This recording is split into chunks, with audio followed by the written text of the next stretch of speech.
गिरीश शर्मा के बाद जब अध्यक्ष बनने की बारी आई थी या अध्यक्ष किसको बनाया जाए इसको लेकर चर्चा थी, तो देखिए कई नाम ऐसे थे जो मजबूत नाम थे, ताकतवर नाम थे। कह सकते हैं एमपी की राजनीति में इसमें कैलाश विजयवर्गीय तक का भी नाम था, इसमें नरोत्तम मिश्रा का नाम था, गृह मंत्री रह चुके हैं, तमाम बयानबाजी के लिए जाने जाते हैं। लेकिन उन सबको दरकिनार करते हुए एक मत के साथ में या निर्विरोध रूप से यहाँ पर हेमंत खंडेलवाल को चुनना कहीं ना कहीं ये दर्शाता है कि क्या मोहन यादव अपने पसंदीदा, सोचिए किसी और गुट का अगर अध्यक्ष बन गया होता या बन जाता तो यहाँ पर मोहन यादव के लिए मुश्किलें खड़ी होती हुई दिखाई पड़ती। इसीलिए उन्होंने भरसक प्रयास करके यहाँ पर हेमंत खंडेलवाल को इस पद पर बैठाया। साल 2020 में सिर्फ ज्योतिरादित्य सिंधिया और उनके समर्थक विधायक ही नहीं बल्कि भारतीय जनता पार्टी का एक बड़ा चेहरा भी शामिल था, जिसने बनी बनाई कमलनाथ की सरकार को गिरवाने में मदद की थी।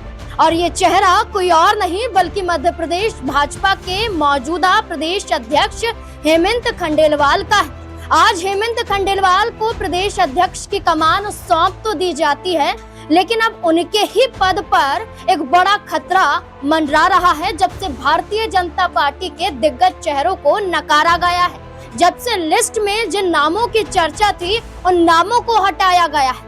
कैलाश विजयवर्गीय से लेके नरोत्तम मिश्रा और राजेंद्र शुक्ल तक कई ऐसे चेहरे जिसे भारतीय जनता पार्टी ने दरकिनार कर दिया। एक ऐसा चेहरा निकलकर सामने आया और भारतीय जनता पार्टी के तहत प्रदेश अध्यक्ष बनाया तो गया, लेकिन अब उनके सामने कई चुनौतियां खड़ी हो जाती हैं।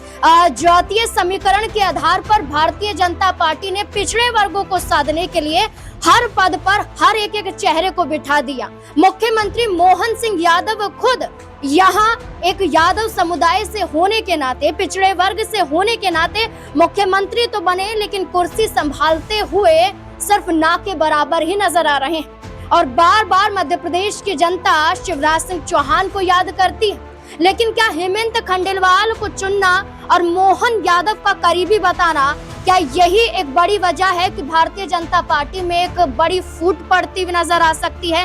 क्या नरोत्तम मिश्रा के हाव भाव, बेचैनी के अलावा क्या भारतीय जनता पार्टी को छोड़ने का इरादा भी बन सकता है? तमाम सवाल यहाँ पर खड़े हो जाते हैं कि आखिरकार पद तो हेमंत खंडेलवाल को सौंपा तो गया प्रदेश अध्यक्ष का, लेकिन इसके साथ ही साथ भारतीय जनता पार्टी में कई दिग्गजों को नाराज भी किया गया। तमाम सवालों के जवाब लेंगे। मेरे साथ मेरे वरिष्ठ सहयोगी अमन सर जुड़ चुके हैं। सर बहुत बहुत स्वागत है आपका।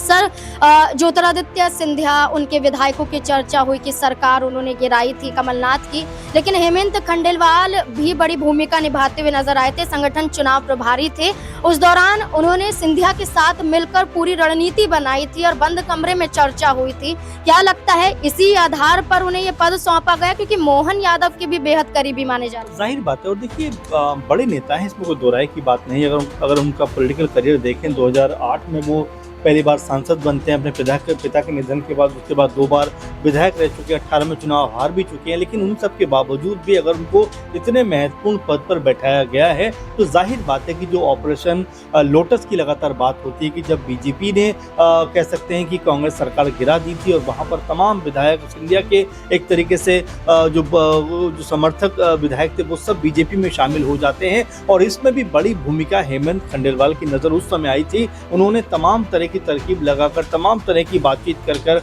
और एक सटीक इसके ऊपर प्लान बनाकर सिंधिया को बड़े चालाकी के साथ में कह सकते हैं बीजेपी के अंदर शामिल कराया था। और शायद कुछ उनको एक तरीके से ये भी कहा होगा कि भाई आप मुख्यमंत्री बन जाएंगे, आप ऐसा बन जाएंगे, आपके तमाम जो समर्थित कह सकते विधायक हैं उनको भी अच्छे ओहदे मिल जाएंगे। यानी कि एक अलग रणनीति बनाकर सिंधिया को बीजेपी खेमे में उन्होंने एंट्री कराई होगी और अब जाकर उनको उसका लाभ भी मिलता हुआ नजर आ रहा है। क्योंकि गिरीश शर्मा के बाद जब अध्यक्ष बनने की बारी आई थी या अध्यक्ष किसको बनाया जाए इसको लेकर चर्चा थी, तो देखिए कई नाम ऐसे थे जो मजबूत नाम थे, ताकतवर नाम थे। कह सकते हैं एमपी की राजनीति में इसमें कैलाश विजयवर्गीय तक का भी नाम था, इसमें नरोत्तम मिश्रा का नाम था, गृह मंत्री रह चुके हैं, तमाम बयानबाजी के लिए जाने जाते हैं। लेकिन उन सबको दरकिनार करते हुए एक मत के साथ में या निर्विरोध रूप से यहाँ पर हेमंत खंडेलवाल को चुनना कहीं ना कहीं ये दर्शाता है कि क्या मोहन यादव अपने पसंदीदा लोगों को रखना चाहते हैं और क्या बीजेपी भी यहाँ पर हेमंत खंडेलवाल को,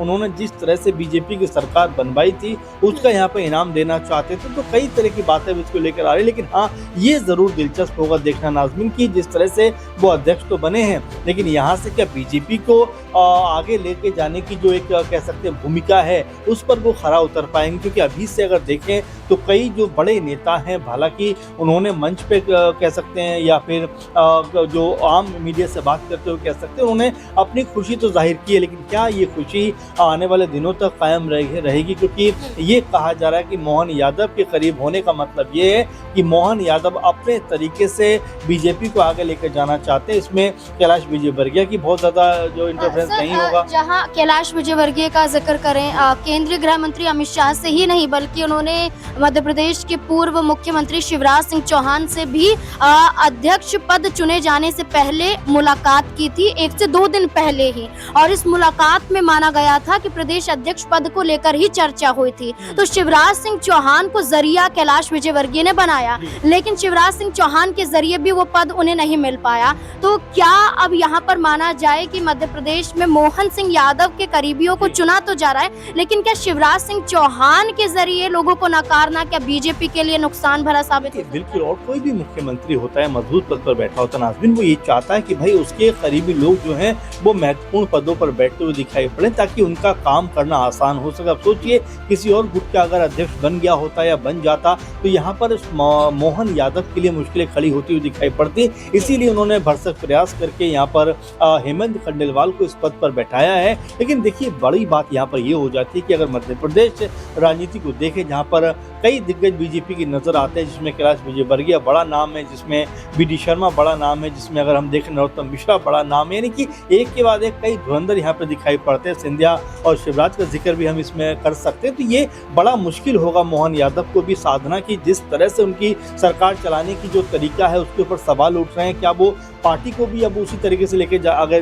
जाना चाहते हैं? ये अब कहीं ना कहीं सवालों के घेरे में आएगा। और साथ में अब ये भी सवाल उठेंगे नाज़मीन कि क्या यहाँ से शिवराज वर्सेस मोहन यादव की लड़ाई एक अलग तरह की दिखाई पड़ सकती है? क्योंकि आपने देखा कि जब उनको मुख्यमंत्री बनाया गया था तब भी शिवराज सिंह चौहान बहुत ज़्यादा खुश नहीं थे। उनके बेटे कार्तिक चौहान तो ये तक कहते थे मेरे पिता को आप जो है गद्दी से हटा सकते हैं, कुर्सी से हटा सकते हैं, लेकिन लोगों के दिलों से आप कभी नहीं हटा सकते। ये उस समय से देखा जा रहा था कि लगातार मोहन यादव वर्सेस शिवराज सिंह चौहान का के बीच में जो एक प्रतिस्पर्धा थी, एक तरीके से पॉलिटिकल तौर पर तमाम चीज़ें दिखाई पड़ रही थी। उसका नतीजा ये निकल के सामने आ रहा है कि यहाँ पर शिवराज सिंह चौहान की जो ताकत थी क्या उसको कमज़ोर करने का प्रयास किया जा रहा है। क्योंकि मोहन यादव भी लगातार देख पा रहे हैं कि अभी भी मोहन जो शिवराज सिंह चौहान है उनकी लोकप्रियता पूरे मध्य प्रदेश में काफ़ी ज़्यादा देखने को मिलती है। 3-4 बार के मुख्यमंत्री हैं और ऐसे में जब उनको मुख्यमंत्री नहीं बनाया गया नाज़मीन, तब भी सवाल उठे कि भाई आखिर शिवराज सिंह चौहान जिनको ये कहा जा रहा था कि इस बार बीजेपी को जिता नहीं पाएंगे, लेकिन वही शिवराज सिंह चौहान 230-40 जनसभाएं करते हैं, लोगों के बीच जाते हैं, कम्युनिकेट करते हैं और यहाँ पर बीजेपी पहले से भी अधिक बड़ी जीत दर्ज करती हुई नजर आती है। लेकिन हैरानी उस वक्त होती हुई थी कि जब उनका नाम न लेकर यहाँ पर मोहन सिंह यादव को मुख्यमंत्री बना दिया गया था। तो क्या अब एक बार फिर जब अध्यक्ष हेमंत खंडेलवाल बने हैं तो क्या यहाँ से मोहन यादव वर्सेस शिवराज सिंह चौहान की जो लड़ाई है एक अलग मोड़ लेता हुआ दिखाई पड़े? क्योंकि शिवराज सिंह चौहान की अगर इस तरह से नजरअंदाजी की गई है तो आप ये मानिए आने वाले दिनों में बीजेपी के अंदर तनाव बढ़ता हुआ नजर आएगा। बिल्कुल, शिवराज सिंह चौहान के चेहरे पर चुनाव लड़ा गया, शिवराज सिंह चौहान के लाडली बहनों के जरिए वोट बटोरा गया, लेकिन जब मुख्यमंत्री बनाने की बात आई तो मोहन सिंह यादव ने अपने ही करीबियों को बड़े बड़े पदों पर बैठा दिया।